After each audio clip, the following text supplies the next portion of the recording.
ایک دوست نے اپنے ایک دوسرے دوست سے قرض لیا اور قرض لینے کے بعد جو ٹائم تھا وہ پورا ہو گیا.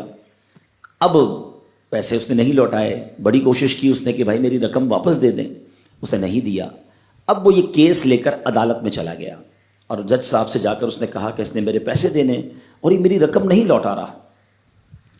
تو جج صاحب نے کہا کہ تمہارے پاس 30 دن ہیں, ود ان 30 days تم نے اس کے پیسے واپس لوٹانے ہیں, ورنہ پھر تمہارے خلاف فیصلہ ہو جائے گا. تو وہ شخص گھر گیا. اب اس نے کیا کیا, اس نے صبح سے لے کر شام تک درود پاک پڑھنا شروع کر دیے. 1 دن 2 دن 3 دن 27 دن ہو گئے. وہ درود پڑھتا رہا اور انتظار کرتا رہا. پیسے تو تھے نہیں, 30ویں دن عدالت میں پیش ہونا تھا. 27 دن گزر گئے, 28ویں رات آ گئی. خواب میں اس کو کسی نے آواز دی کہ گھبراؤ نہیں, تمہارا قرض ادا ہو جائے گا. اگلے دن پھر درود پاک پڑھتا رہا. اب نبی پاک کی خواب میں زیارت ہوئی. آقا علیہ الصلوۃ والسلام تشریف لائے, فرمایا گھبراؤ نہیں, تمہارا قرض ادا ہو جائے گا. تم علی بن عیسیٰ وزیر کے پاس جاؤ اور اس سے کہو وہ تمہارا قرض ادا کر دے گا. اب جب صبح اٹھا تو بہت خوش کہ نبی پاک کی زیارت مجھے ہو گئی. لیکن پھر خیال آیا کہ میں اگر وزیر صاحب کے پاس گیا اور انہوں نے مجھ سے کوئی ایویڈنس مانگ لیا, کوئی پروف مانگا, کہ میں کیسے مان لوں تمہیں نبی پاک نے بھیجا ہے, تو اس بات پر تو میرے پاس کوئی دلیل نہیں ہے. اب 30ویں رات آ گئی, آخری رات ہے, صبح عدالت میں جانا ہے. درود پاک پڑھتے پڑھتے سو گیا. سرور کائنات علیہ الصلوۃ والسلام نے خواب میں پھر کرم فرمایا. فرمایا علی بن عیسیٰ وزیر کے پاس جاؤ, وہ تمہارا قرض ادا کر دے گا. کہ حضور میں چلا تو جاتا, مگر اگر وہ مجھ سے یہ کوئی پروف مانگتا, کوئی ایویڈنس مانگتا, تو میں کیا جواب دیتا. پیارے آقا علیہ الصلوۃ والسلام نے فرمایا کہ ایسا کرو, اسے یہ کہنا کہ آپ کا ایک راز ہے جو آپ جانتے ہیں اور رب جانتا ہے, اور وہ راز یہ ہے کہ آپ روزانہ فجر کے بعد 5000 بار درود پاک پڑھتے ہیں, اور جب تک درود پاک مکمل نہیں ہوتے آپ کسی سے بات نہیں کرتے. اب جب صبح اٹھا تو بہت مطمئن کہ اب تو دلیل بھی آ گئی ہے. پہنچ گیا صبح صبح علی بن عیسیٰ وزیر کے پاس. اس کا دربار لگا ہوا ہے. اس نے پیغام بھجوایا کہ میں علی بن عیسیٰ وزیر صاحب سے اکیلے میں ملنا چاہتا ہوں, پیغام لایا ہوں.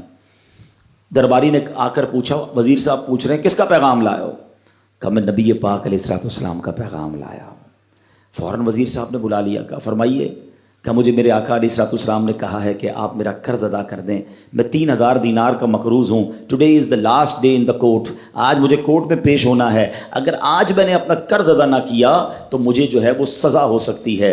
علی بن عیسیٰ کہتا ہے میں بالکل آپ کا قرض تو ادا کر سکتا ہوں, مگر مجھے کیسے پتہ چلے, کوئی دلیل ہے, کوئی پروف ہے کہ آپ کو نبی پاک علیہ الصلوۃ والسلام نے بھیجا ہے؟ کہتا ہے ہاں, خالی ہاتھ نہیں آیا, آقا نے دلیل بھی عطا فرمائی ہے. اچھا بتائیے کیا دلیل ہے؟ کا دلیل یہ ہے کہ آپ کا ایک راز ہے جو صرف آپ جانتے ہیں اور آپ کا رب جانتا ہے. 5000 ٹائمز ڈیلی آپ درود پاک پڑھتے ہیں فجر کے بعد, اور جب تک یہ درود پورے نہیں ہوتے آپ کسی سے بات نہیں کرتے. آپ ذرا پہلے تھوڑی دیر کے لیے امیجن کریں کہ جو وزیر 5000 بار روز درود پڑھتا ہوگا وہ عاشق رسول کیسا ہوگا. اس کی تو لاٹری نکل آئی نا, وہ تو خوشی سے جھوم اٹھا, کہتا مرحبا یا رسول اللہ, میرے درود پاک قبول ہو گئے, بہت خوش. اب ابھی بیٹھے ہیں آپ, کمرے میں گیا, واپس آیا اور 3000 نہیں 9000 دینار لے کر آیا.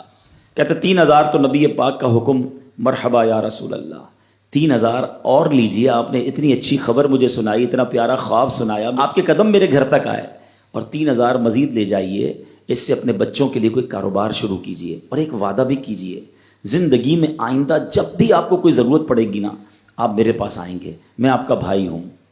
اب یہ دیوانہ بڑا خوش ہو کر عدالت پہنچا. اچھا everybody expecting over there, سب یہ سوچ رہے تھے کہ یہ اس نے آج گرفتار ہی ہونا ہے, کیونکہ تھا ہی کچھ نہیں اس کے پاس, پہلے ہی کہہ دیا تھا کہ میں کولیپس ہو گیا ہوں. اب عدالت میں جاتے ہی اس نے 3000 دینار جج صاحب کو دے دیے کہ صاحب اس کا میرا قرضہ ادا کر دیں, میں جو ہے وہ اپنے قرضے سے بری ہونا چاہتا ہوں. جج صاحب ہوتے ہیں, انہوں نے کہا قرضہ تو ادا کر دیں گے, پہلے بتاؤ پیسے لائے کدھر سے ہو؟ تم تو کہتے تھے پیسے نہیں تھے تمہارے پاس, اتنی بڑی رقم کیسے انتظام کی؟ اب بھری عدالت میں گویا اس نے زبان حال سے یہ کہا کہ اتنا دیا سرکار نے مجھ کو, اتنی میری اوقات نہیں، یہ تو کرم ہے ان کا، ورنہ مجھ میں تو ایسی بات نہیں۔ اب اس نے بھری عدالت میں پورا واقعہ سنایا کہ میں نے تو کچھ نہیں کیا، آقا خواب میں تشریف لائے، میں وزیر صاحب کے پاس گیا، انہوں نے یہ پیسے دیے۔ سنو اس زمانے کے جج بھی کیسے ہوتے تھے، وہ جج دوران عدالت اپنے کرسی سے اٹھ کر کمرے میں چلا گیا، تھوڑی دیر بعد جج صاحب واپس آئے اور 3000 دینار اس کے ہاتھ میں دیتے ہیں۔ کیا سارا ثواب علی بن عیسیٰ لے جائے گا؟ میں بھی تو آقا کا امتی ہوں، تمہارا قرضہ میں ادا کرتا ہوں۔ اچھا، اب جس نے کیس کیا تھا، سبحان اللہ، کیا ماحول تھا، کیا انداز تھا، کیا دل تھے، وہ بھی تو دیکھ رہا ہے، کہتا ہے میں بھی تو آقا کا امتی ہوں، رکے ذرا، کاغذ قلم دیجئے، بندے کو میں قرضہ ہی معاف کر دیتا ہوں۔ اچھا، قرضہ ہو گیا معاف۔ اب جو 3000 جج صاحب نے دیے تھے، وہ بندہ کہتا ہے جج صاحب ہوں واپس لے لو، میرا تو قرضہ ہی ادا ہو گیا۔ تو جج صاحب کہتے ہیں جو پیسے آقا کے نام پر نکال دیے میں نے واپس نہیں لینے، یہ سارے تم ہی لے جاؤ۔ اب یہ 12000 دینار لے کر یہ عاشق رسول جھومتا ہوا اپنے گھر پر جا رہا ہے۔ اے میرے پیارے اسلامی بھائیوں، ایک رات پہلے ایک سنگل پینی اس کے پاس نہیں ہے، اور اگلے دن 12000 دینار ہیں۔